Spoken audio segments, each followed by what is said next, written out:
you rose, 'cause you're sweet like a flower in bloom. Bago magumpisa sa pagluluto ay kailangan nating hugasan ang hotdog at ang repolyo.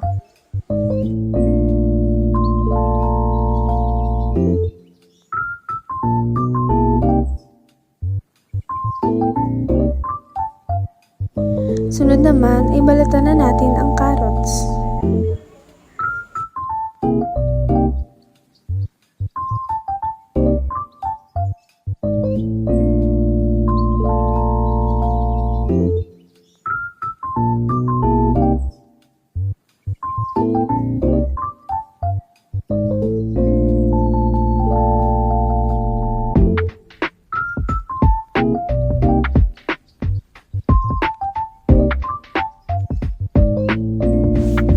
Pagkatapos naman itong balatan, ay hiwain naman ito ng pahaba.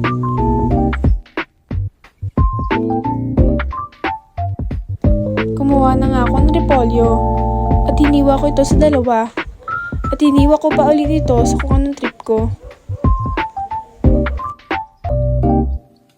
Ang dami namang nalalaman ng cameraman ko kung ano-anong angle ba naman ang kinuhaan.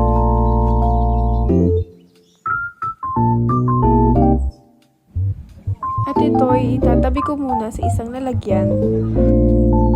Next naman natin gagawin ay hiwain ng patagilid ang mga hotdogs.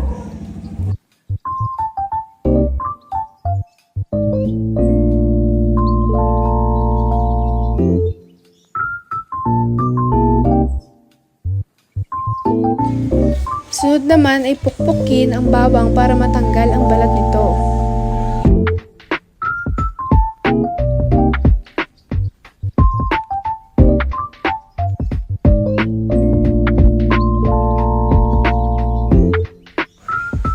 At ito'y hiniwa ko na naman sa kung anong trip ko.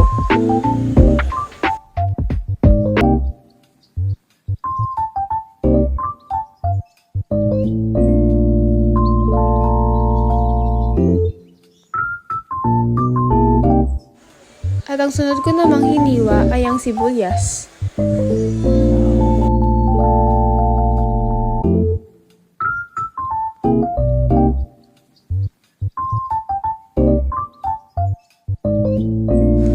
At binuksan ko na nga ang kalan para ma-ready na ang paglulutuan ko. Pagkatapos ko nga buksan ang kalan ay nilagyan ko na agad ito ng mantika.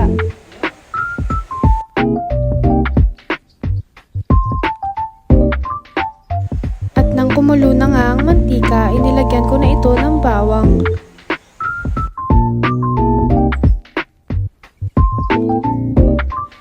At nang maluto na nga ang bawang, ay agad kong sinunod ang sibuyas.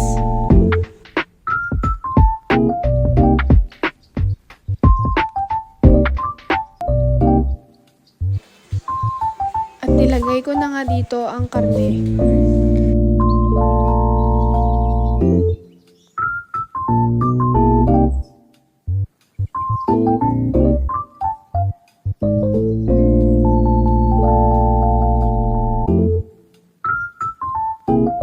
Pagkatapos halu-haluin ay lalagyan ko naman ito ng Knorr pork chicken cubes.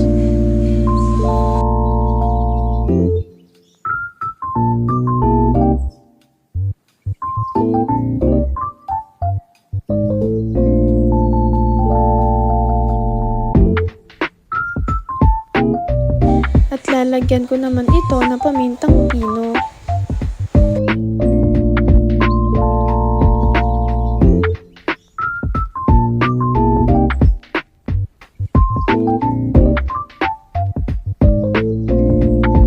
At sunod naman ay ilalagay ko na ang hotdog.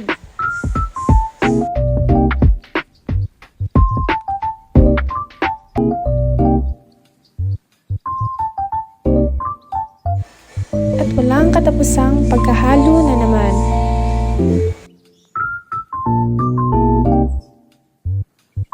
At ito na nga, ilalagyan ko na ito ng tubig. Nakikita nyo ba yan? Patapos na ako. At ito na nga, ilalagyan ko na ito ng macaroni. Syempre, hindi buo ang sopas kung walang macaroni.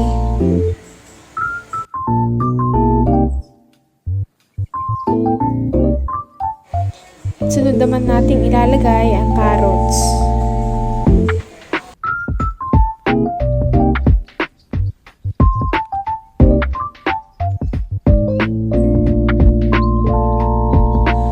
At lagyan naman natin ito ng evaporated milk.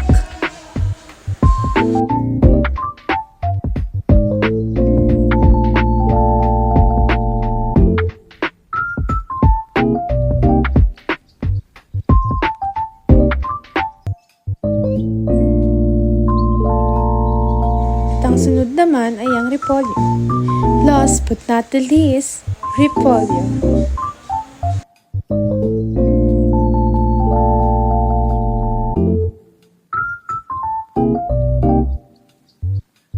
Nakita niyo ba yan? Pwede nang magtayo ng karinderya ang lola mo.